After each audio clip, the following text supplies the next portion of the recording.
Hey guys, for today's video, ituturuan ko nga kayo kung paano gumawa ng Gemini AI na yan. Kung wala pa rin kayo, tuturuan ko kayo. Let's go! Punta tayo sa Chrome. Pindutin ang Chrome. At pagdating naman sa Chrome, i-search lang po ang Gemini AI.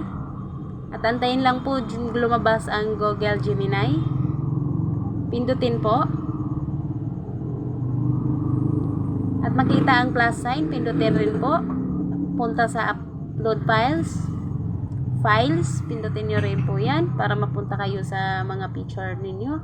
Pili lang po kung sa alin po dyan ang gusto nyong picture. At pagdating po dyan at meron na po akong napili, ika-copy paste ko lang po yan. Lagay ko po sa comment section ang detalye para sa gusto rin mag-copy paste po. Para rin sila makasabay sa usong trending na ito. Ilalagay ko po sa comment section.